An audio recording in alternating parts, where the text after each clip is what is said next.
Good evening, everyone. This is my second video. It's been a while. The first video I uploaded was almost, I think, like 2 years ago, and that was on burning charcoal, on lighting up charcoal. This video, I'd like to share with you a variety of copal that we harvest and gather in Mexico. That's on the state of Puebla and Guerrero. Copal translates to tree resin or incense, and it's tree sap, the gummy part that comes from the tree when incisions are made. Every tree has it, and I have three different types of copal. This is the Copal Blanco, and that is sold sometimes in chunks like this, depending on how much you're purchasing, or also in tiny, tiny parts, tiny bits, and that's when it is smashed up. So it's the way that when it's harvested, it's actually a bigger piece.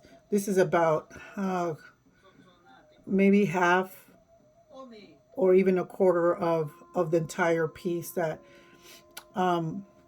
there's a maguey leaf that is hung on the tree, and incisions are made on the tree, and so all the gummy, the tree sap resin is what comes out, and this is what's formed. It's like sticky hard candy.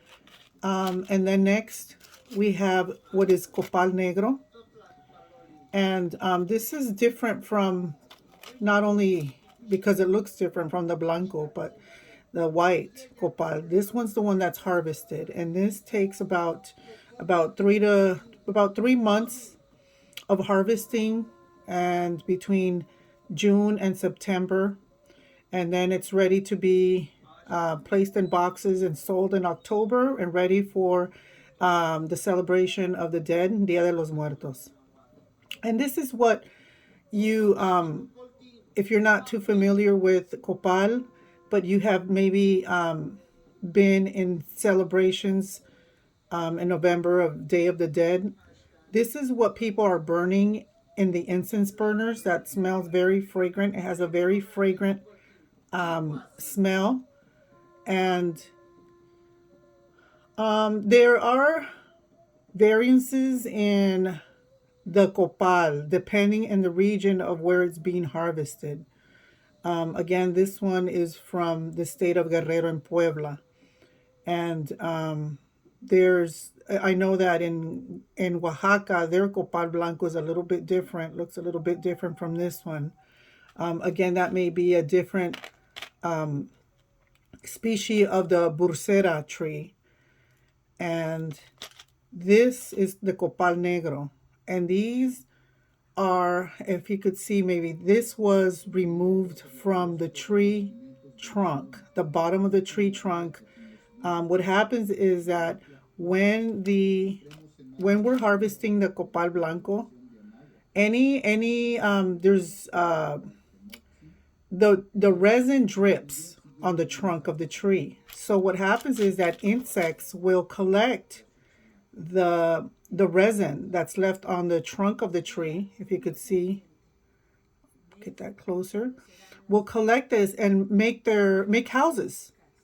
So this is where the insects live, and I'll show you a complete piece, because this is already just let's say a piece of the bug house, of the insect house.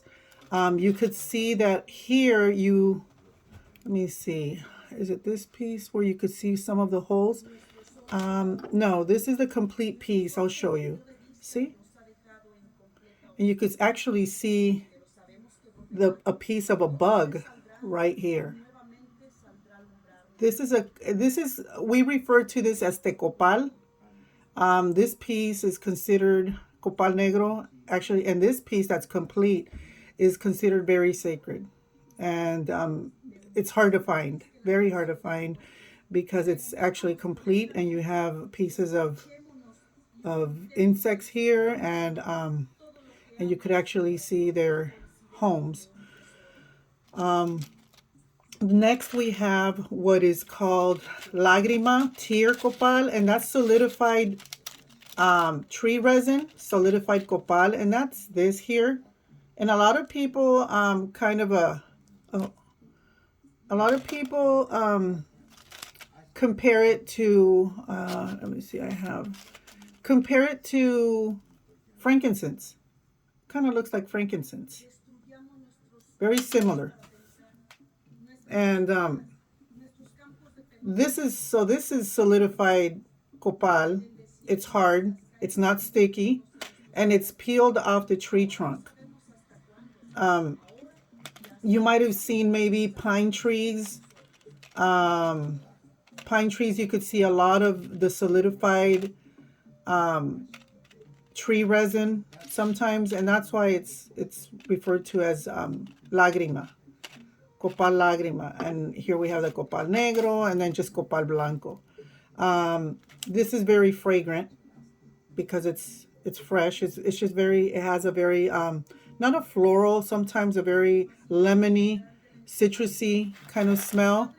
So this is a piece here that I took off. So what I'll do is place it on the charcoal and see if I still have some. And it will give you a very fragrant smoke. And it a little piece like that I just took off will last maybe, I don't know, it will melt. So it melts. If you could see right in the middle, it's melting. So it will melt in maybe, I'd say about 5 minutes. And then if you'd like, you could always place another piece. And then the Copal Negro has a very kind of a woody, ancient smell.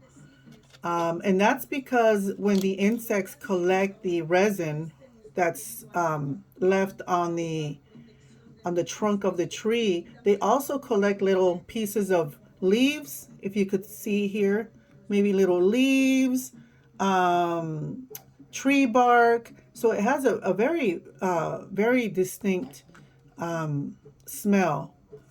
And then the Copal Lagrima. And this one has, it's what they burn in several of the Catholic churches. This is what they burn. And it's fragrant, but it's very subtle, very subtle. So I wanted to share the differences between the three. I also do offer copal tree bark that I did not bring right now to share with you. I'll maybe upload a separate video on that. And also I have other types of copal, but not native to the region of Puebla and Guerrero. Like I said, there's just different types of resin that are found in different states of Mexico. So that is it for now. I try to make this short just so you're aware and maybe have some information on the different types of copal. I've had people ask me, and there's really nothing better than purchasing a sample of all three and burning it and see which one you prefer. I do offer a sampler of all three of these, the Copal Blanco, Copal Negro, and the Lagrima, on my website and also on my Etsy shop. Okay, if you have any questions, please feel free to email me. Thank you.